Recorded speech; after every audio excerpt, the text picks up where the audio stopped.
আসসালামু আলাইকুম। আশা করি আপনারা সকলে ভালো আছেন। আমাদের ছোট সিম গাছগুলো এখন কত বড় হয়ে গেছে। আর দেখেন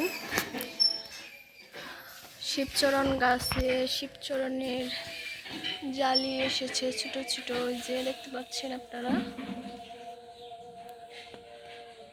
এই যে দেখেন কতগুলা জালি এসেছে। কিছুদিন পরেই অনেক শিবচরণ বড় হবে, তখন আপনাদের আবার দেখাবো।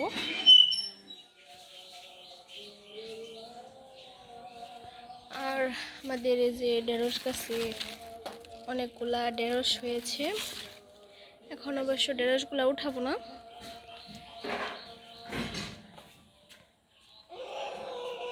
এখানে শিবচরণের গাছ আর কি বনশিমর বলে আমাদের এখানে, ওইটার গাছ লাগাইছি। এই যে দেখেন ছোট ছোট অনেকগুলা জালি এসেছে। এই যে এখন আমার শ্বশুর হাটে থেকে মাছ এনেছে, মাছগুলা কেটে ধুয়ে পরিষ্কার করে নিয়েছে। এখন আমরা রান্না বান্না শুরু করব। আমরা ভাজি ভেজে নিব। এখানে তেল দিয়ে দিয়েছি, তেল মরিচ পেঁয়াজ আর দিয়ে দিয়েছি লবণ। এখন এগুলো হালকা একটু ভেজে নিব।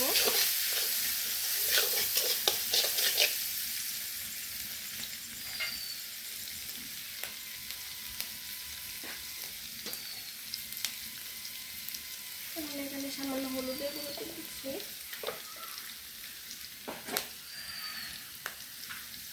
দিলাম একটু জিরা বাটা। এখন সব কিছু মিশিয়ে নিব।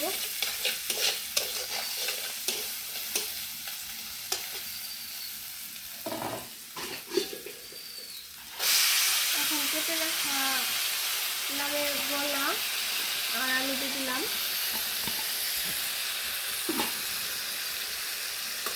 এগুলা কেটে আগে থেকে দিয়ে রেখেছিলাম, এখন দিয়ে দিচ্ছি এখানে। মশলার সাথে মিশিয়ে নিচ্ছি।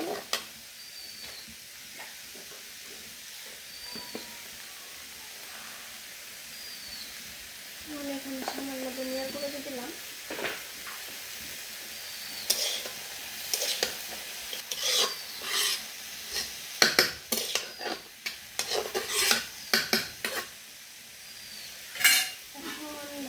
ঢেকে দিব। এখন ঢাকনা খুলে দেখে নিচ্ছি।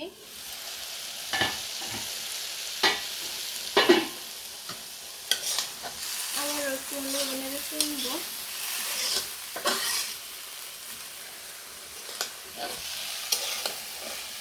লাউয়ের থেকে পানি ছেড়ে দিয়েছে, পানি ভালোভাবে সিদ্ধ হয়ে যাবে ভাজিটা।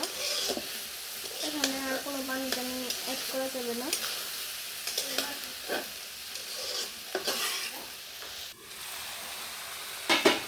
এখন আর ঢেকে দেওয়া যাবে না, তাহলে ভাজি নিচ দিয়ে পুড়ে যাওয়ার সম্ভাবনা থাকবে। এখন শুধু উল্টে পাল্টে নেব।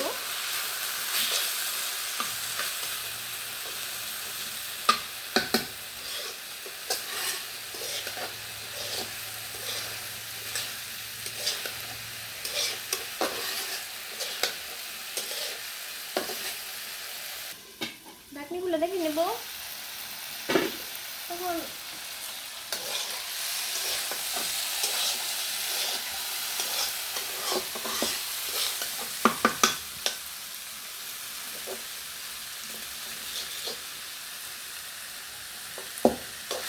আলু লাউ চাম ভালোভাবে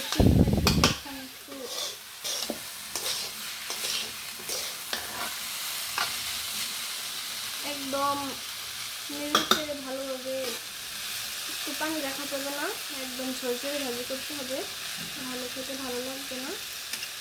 দেখুন আলু আর লাউয়ের যে গলাটা একদম ভালোভাবে সিদ্ধ হয়ে গেছে।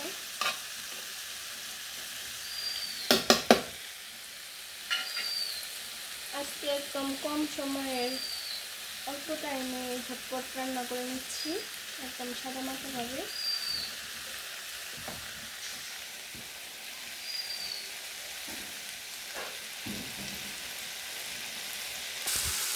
আবার একটু নেড়ে মিশিয়ে নেব।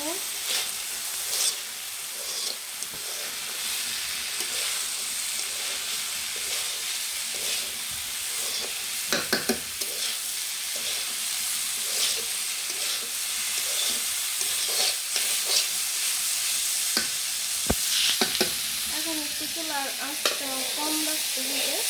আর এখানে জাল অনেকটাই দেখুন কীরকমভাবে চলতেছে। এই দেখেন ভাজি কিন্তু আমার একদম শেষ। এরকম ভাজি আপনারা চাইলে রুটি দিয়ে খেতে পারেন। এখন আমি ভাজি নামিয়ে নেব।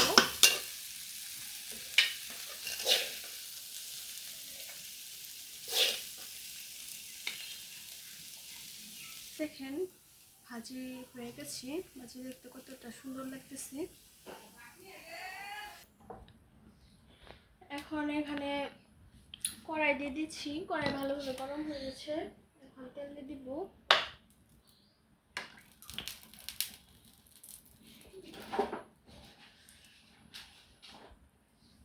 সামান্য একটু লবণ দিয়ে দিলাম, তাতে মাছগুলো ভালোভাবে উল্টে মাছ ভেজে নেব। তেল ভালোভাবে গরম হয়ে গেছে। এখন মাছ ভেজে নেব। আগে থেকে মশলা মাখানো মাছ এখন দিয়ে দিচ্ছি। আমি এখানে হালকা করে মশলা দিয়ে দিচ্ছি।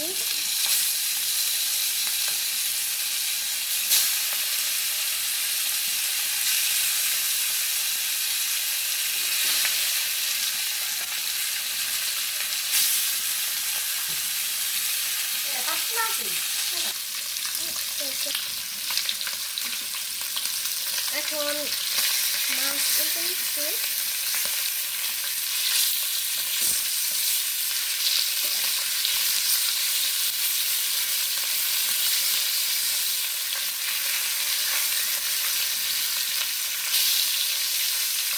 মাছগুলো একটু ভালোভাবে ভেজে নেব।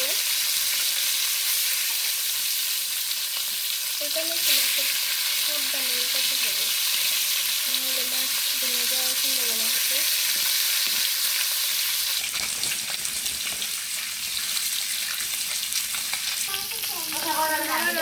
উল্টে নিচ্ছি।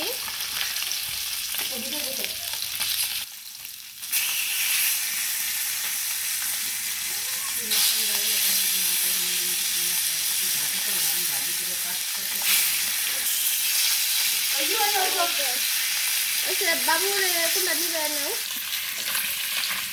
মাছ ভাজি হয়ে গেছে ভালোভাবে দেখুন। এখন মাছ তুলে নেব। আবার মাছ দিয়ে দিলাম। এই মাছগুলো ভেজে নিলে আমাদের মাছ ভাজি করা শেষ। তারপরে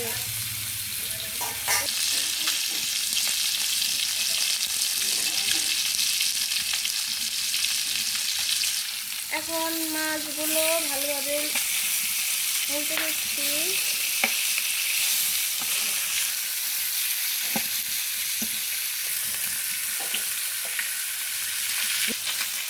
এখন আবার উল্টে নিচ্ছি মাছগুলো আমি একটু ভালোভাবে ভেজে নেব।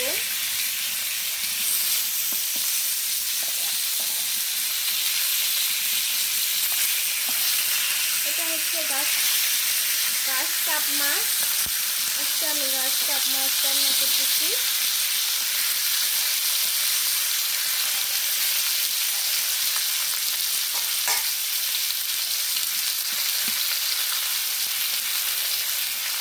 দিও না আগে।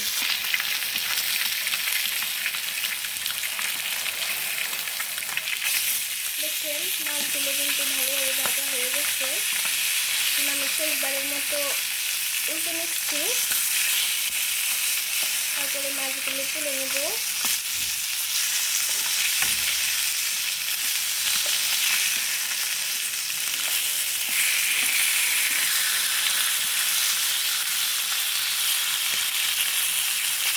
এখন আমি মাছগুলো ভালোভাবে ভাজা হয়ে গেছে। এখন মাছগুলো তুলে নিচ্ছি। মাছের কাঁটাগুলো নিচ্ছি। এগুলো দিয়ে আমি আজকে লাউ রান্না করবো তো, সেই জন্য মাছের কাঁটাগুলো নিয়ে নিয়েছি। এইগুলা দিয়ে ভালোভাবে রান্না করলে যেন নেড়ে করে, তাহলে খেতে ভালো লাগে। সেজন্য একটু হালকা করে ভেজে নেব, কাঁটাগুলো বেশি রাখবো না। কাঁটার এটা হচ্ছে মাছের শুকলা, যেটা বলি আমরা আর কি। তারা কিছু মানে শুনেন, তাতে জানি না, জানাবেন অবশ্যই। আর আমার পুরো ভিডিওটি দেখার অনুরোধ রইল। আশা করি আপনাদের সকলে আমার ভিডিওটি ভালো লাগবে।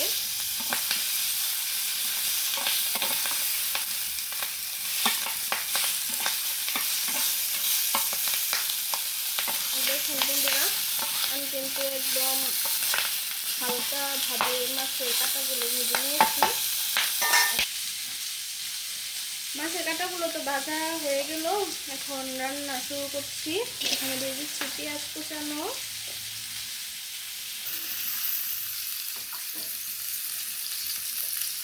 তেলটা একটু কমিয়ে দিলাম।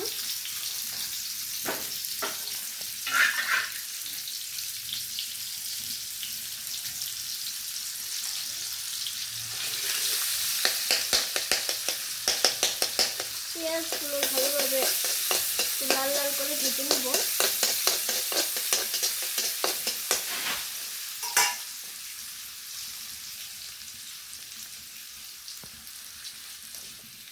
দিয়ে দিচ্ছি স্বাদ মতো লবণ।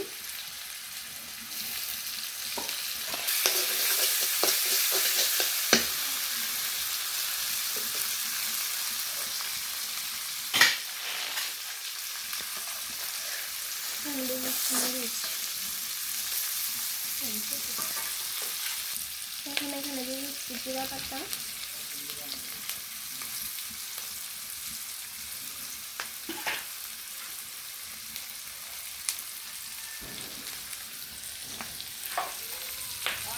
দিয়ে দিচ্ছি পরিমাণ মতো হলুদ। এখন আবার মিশিয়ে নিচ্ছি। এখন মশলাগুলো যাতে না পুড়ে যায়, সেজন্য সামান্য একটু পানি দিয়ে দিলাম। আবার ভালোভাবে মিশিয়ে নিচ্ছি। এখন এখানে বাকি মশলাগুলো দিয়ে দিব।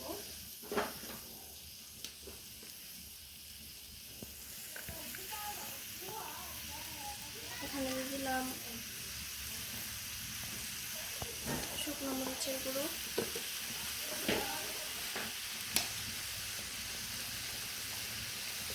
আর দিয়ে দিচ্ছি ধনিয়ার গুঁড়ো।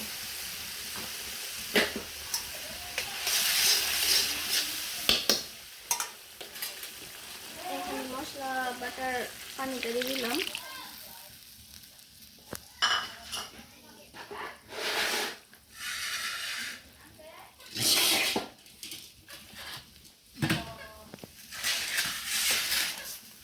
মশলাটা ভালোভাবে জাল আসলে পরে আমি সবজিগুলো দিয়ে দিব। এখন মশলাগুলো ভালোভাবে ফুটে গেছে। এখন এখানে লাউ দিয়ে দিচ্ছি। এখানে লাউগুলো আগে থেকে কেটে ধুয়ে রেখেছিলাম, এখন দিয়ে দিচ্ছি।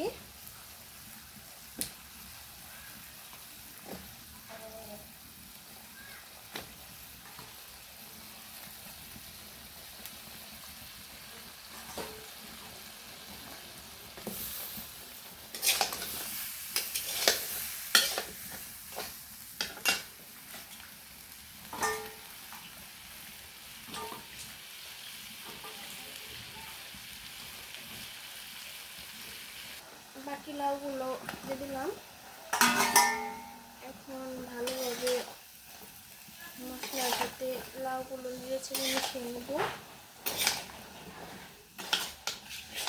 আমি সিম্পলভাবে রান্নাটা করে নিচ্ছি, আপনারা এইভাবে রান্না করবেন, দেখবেন অনেক টেস্ট হবে।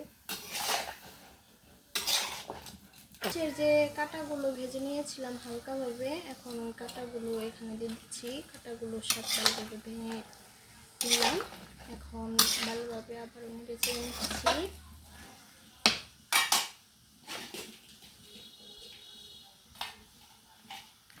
এখন এখানে ঢাকনা দিয়ে ঢেকে দিলাম। 10-15 মিনিট পর ঢাকনা খুলে দেখে নিচ্ছি। এই দেখেন লাউ কিন্তু অনেকটাই কমে যাচ্ছে। লাউগুলো একদম ভালোভাবে কষে নিতে হবে। অনেকক্ষণ লাউগুলো কষে নেব।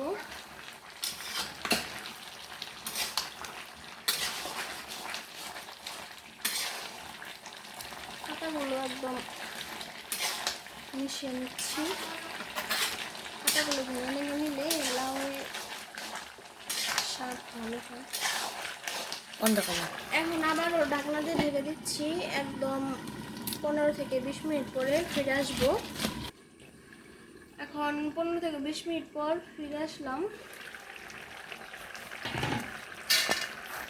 দেখেন আমি কিন্তু একটু সুরা দিই নাই এখনো। লাউ থেকে অনেকটাই পানি ছেড়ে দিয়েছে।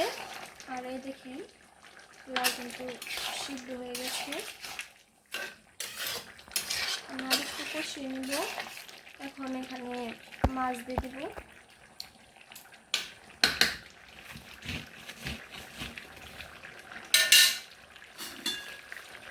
এখানে ভেজে রাখা মাছগুলো দিয়ে দিচ্ছি।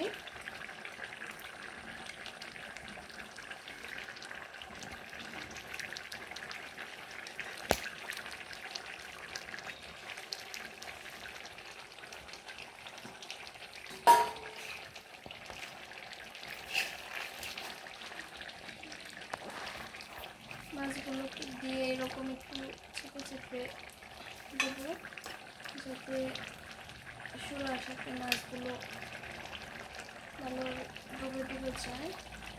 তাহলে মাছের সাথে ভিতরে অনেকটাই মশলা ঢুকবে, নাহলে কিন্তু মাছটা খেতে ওরকম ভালো লাগবে না। যে এরকম করে দিলাম। এখন আমি ঢাকনা দিয়ে ঢেকে দিব।